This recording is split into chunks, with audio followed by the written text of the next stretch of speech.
जब ससुराल बन जाए माई का एक कदम बहू बेटियों के लिए। आज रीमा सुबह जल्दी उठकर झट से घर के कामों को निपटाने लगी। रात को ही उसके पति ने कहा था कि दफ्तर जाते हुए रास्ते में उसे उसकी मायके छोड़ देंगे।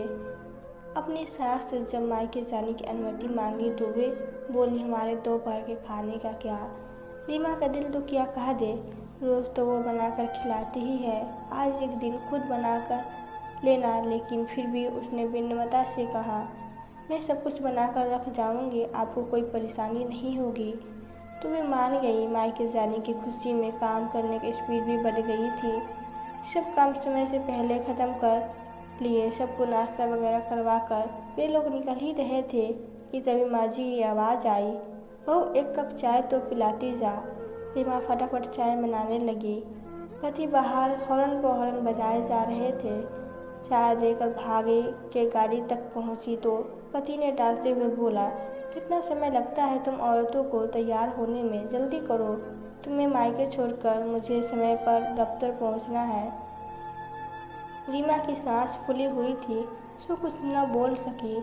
पति उसे मायके छोड़ने आए तो रीमा की माँ ने रोकने की बहुत कोशिश की, लेकिन दफ्तर के लिए लेट हो रहा हो कहकर निकल गए। घर के अंदर गई तो देखा माँ घर के कामों में लगी हुई थी। अपनी भाभी आरती के बारे में पूछा तो माँ ने बताया अभी सो रही है। फिर माँ ने चाय बनाई और सबने मिलकर पी, साथ में ढेरों बातें भी की। तब तक आरती भी उठकर उनकी बातों में शामिल हो गई थी।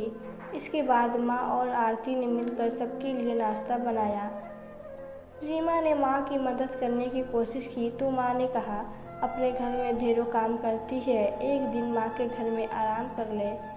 नाश्ता करके आरती ने शिकायत भरे लहजे से कहा, दीदी आपने पहले क्यों नहीं बताया आप आज आ रही हो। आज तो मैंने अपनी सहेलियों के साथ शॉपिंग का प्रोग्राम बनाया हुआ है और लंच भी बाहर ही करना है।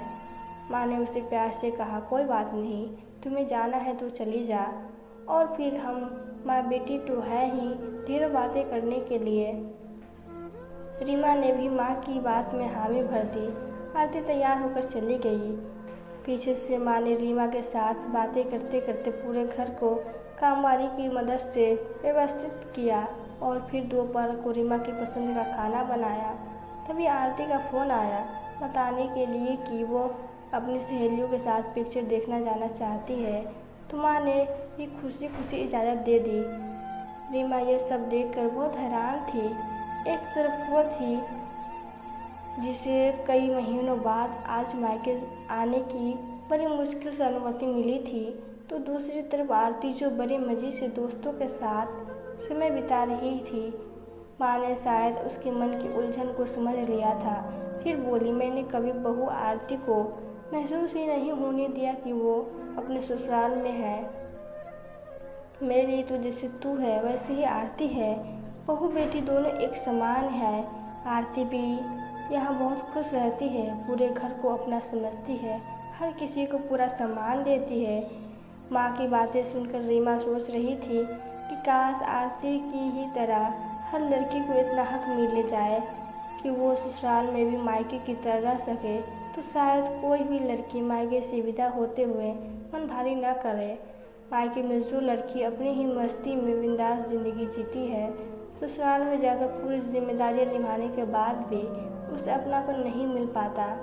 शायद इसीलिए छुट्टियां आते ही हर लड़की मायके जाने के लिए तड़प उठती है।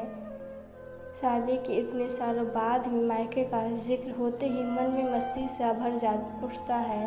कोई ससुराल की बात पर बोझिल सा महसूस करने लगता है।